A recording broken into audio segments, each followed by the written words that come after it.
as with my cowboy attire and my cowboy gun belt, if you can actually see it on camera, I'm of course talking about a cowboy gun, but a very specific one.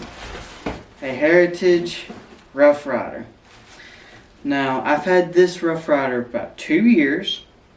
Bought it from a pawn shop for $200. Now, it's a little bit more expensive than most your Heritages, but mine had a pretty cool box with it, had a very high quality box, and mine did come with a 22 mag cylinder. But if you buy one that only comes with a 22 LR cylinder, then it's going to be around $140, $150. And brand new, and if you get it used, you can probably get around $120. It's very windy outside, I apologize for that, but as I mentioned earlier, it is a 22 LR and 22 Magnum if you have the cylinder handgun. It is single action and it's in style of the old Colts of yesteryear. Now, it's very windy. It's just a standard model. It comes with wood grips, as you can see. Now these things, this is actually a major complaint that many people have, but I actually like it, is it has a safety, it has a flip safety. Flip it up, you can see red, flip it down, it's safe. It's got the little 4-cock system, I believe it is, so as you can see, 1, 2, 3, 4. Not cock, but click system, which was on the original Colts, which actually stood for Colt. So as you can see, first click equals C, second click equals O, third click equals L, and last click equals T.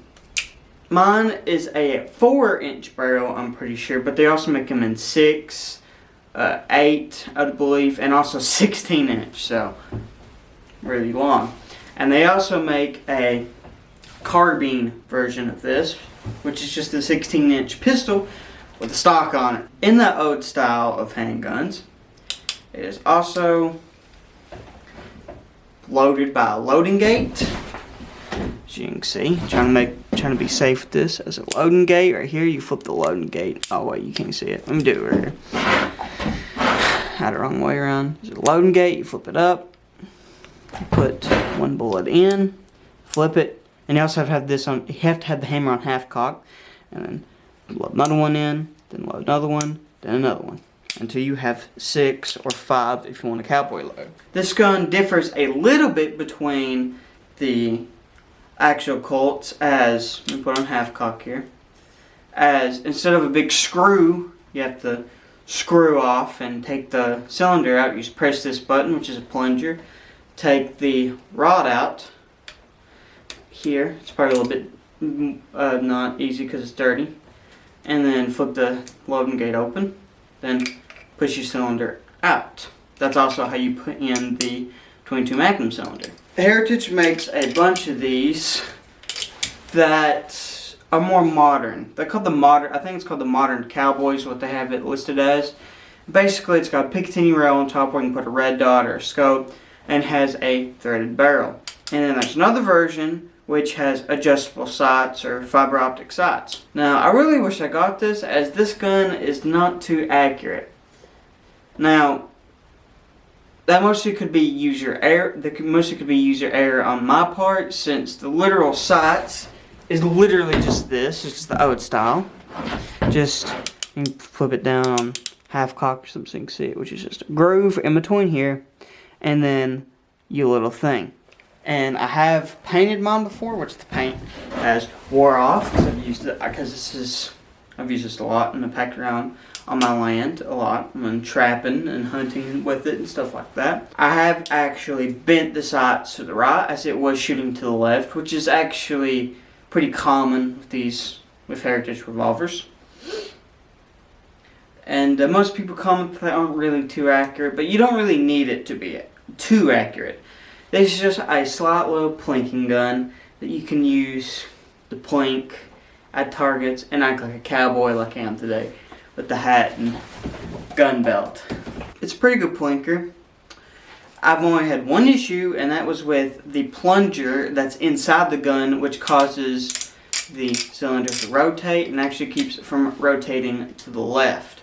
The spring in there broke on me, and I actually don't know how. And now what I believe it is me taking the cylinder out without it being on half cock, because when you put it on half cock, plunger goes down, but if you leave the hammer down, all the way down, that plunger is still up to hold the thing. And I believe I took the cylinder out too many times with the hammer fully down, which resulted in compression on the springs too hard, which eventually broke the gun. Now it could also be because of this. My gun slinging skills. Now I got pretty good with gun slinging. I can do this. I can do that. Forward spin, backward spin. Put it in the holster. Now holster is really difficult for me, but I can do it. Demonstrate here. Like that. I can do it, but it's rather difficult and takes a few tries, and I got lucky on that one being my first try. But I'm rather pretty decent with gun slinging. Now, that could have broke it for me dropping it early on. That could have broke the spring, which I haven't dropped it much. I probably dropped it once when I first started slinging that gun, but that could have broke it as the force on the spring from it moving so much. And that can also cause the screws to come out. Now, screws coming out is a real big issue on this revolver. Now, when that plunger broke, I took it to my uncle, and turns out I was missing 3 screws. Just because 3 really small screws, which I believe are on the trigger guard, which you can't really see good. I believe those actually came out. And so whenever you do get one of these revolvers, that's something you got to think about.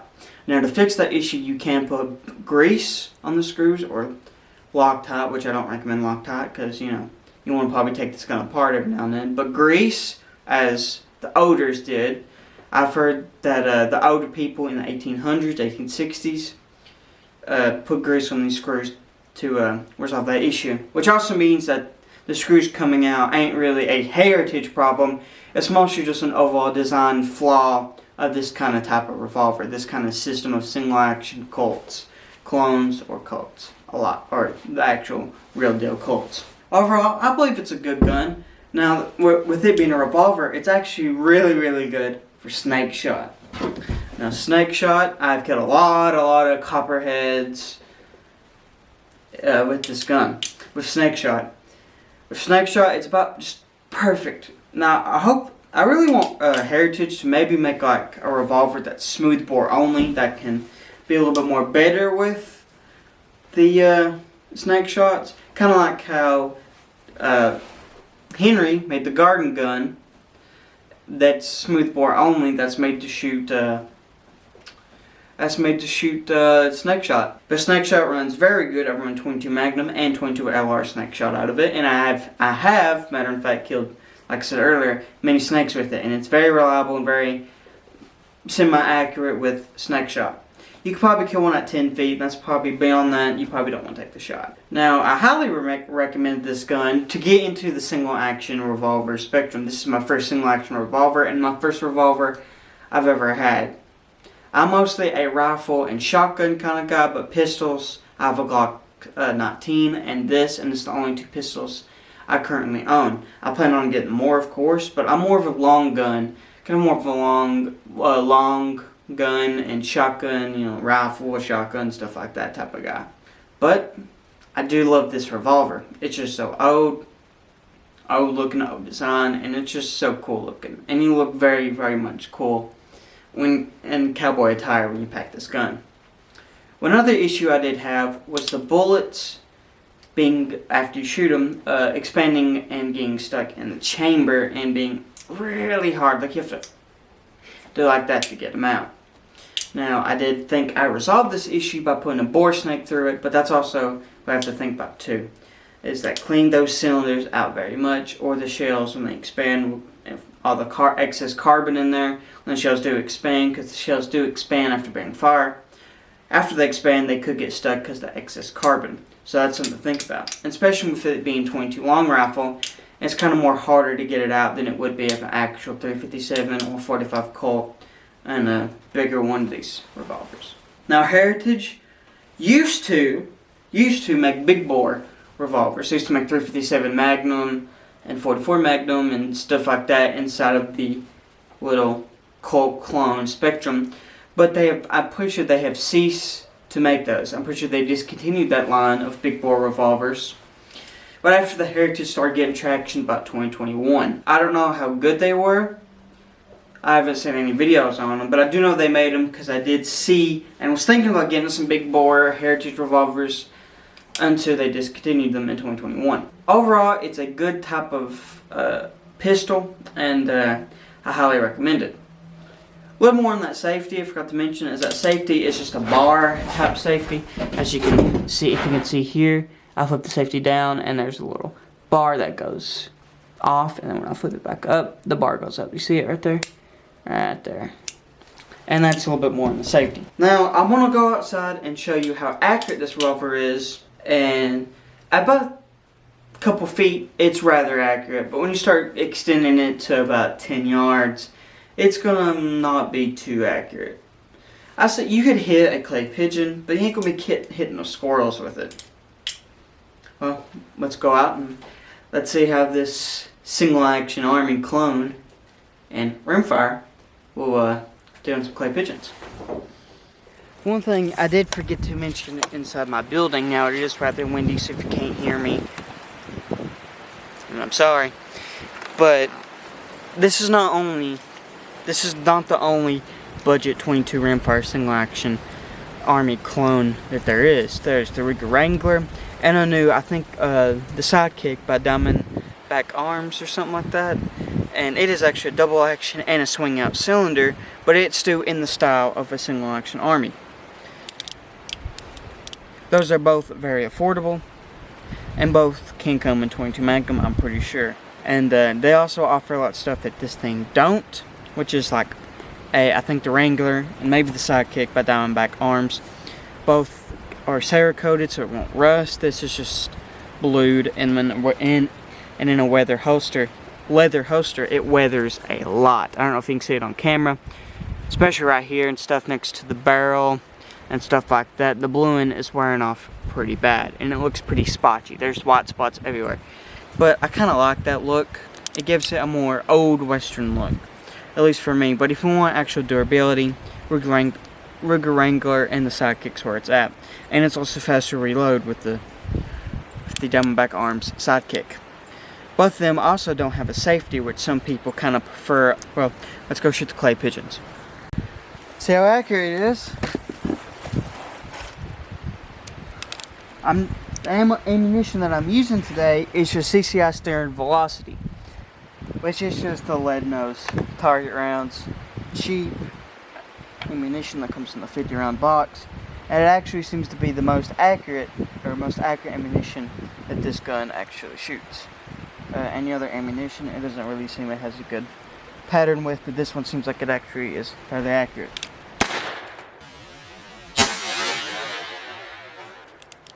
There's one, I hit it, but a little bit low. Hit it again right in the middle. Hit it again right in the middle. Missed. Hit it again right in the middle. Hit it again right in the middle. And I also got hit back with some stuff. And I think I have one more bullet, so hip fire. Or maybe I don't. Thought I did, but maybe I didn't. So now I'm going to be testing the pistol at some longer ranges, which they're not too far away. I would shoot about all the way back behind my creek. If I can show you guys. Right behind my creek, but it rained heavily last night, and it is actually flooded. So I'm shooting a little bit shorter distances, but it shouldn't matter none.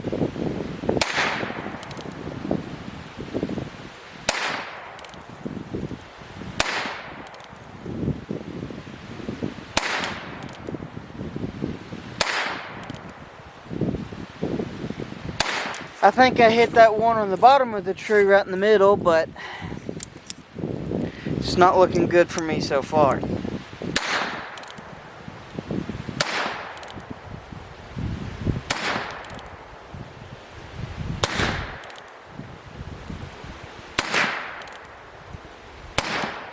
tried shooting that one on the log, one on the stump actually, and I missed it heavily. And now I'm going to try to get the one that's in the middle between two trees. You guys can't really see it right now. Try to move where you guys can see it. Actually, I either shot it or it busted. It fell and busted because I see pieces of it in the creek. I may have shot it earlier. I don't know. I can't remember. I don't think it did, so I think it fell and busted. So I'm gonna try to get the one on the stump and the one that's hanging on the log. That's hanging on the tree. Looks like we have a survivor.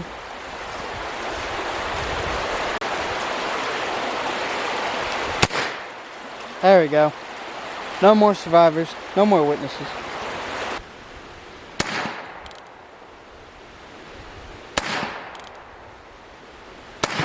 Got it. Finally. Let me try to get that one that's on top of the tree. Close.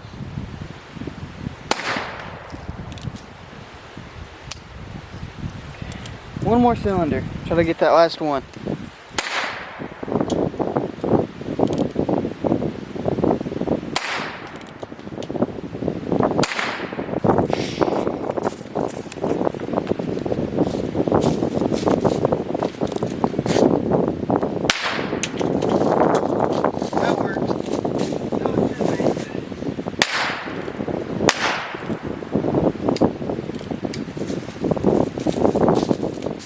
That's effective. So, that was the Heritage Rough Rider.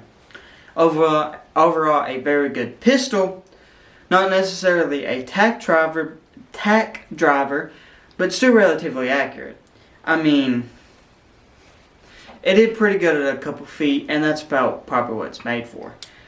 Now, this accuracy could be a user error on my part, as these sides are very crude and I might not know where to hold and, might not know how to work with them.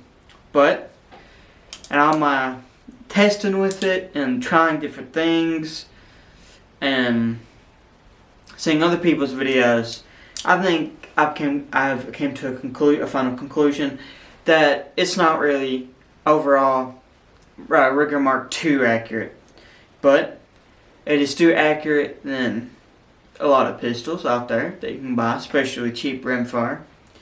And you could probably still use it in a self-defense situation. I don't know why you would use a .22 revolver, single action of all things. But if you ain't got nothing else, it could be used to defend yourself in a pinch. Either against two-legged creatures or against some four-legged creatures like a coyote or a bobcat. All I got to say is love this gun, highly recommend it, and I'll see you guys next time.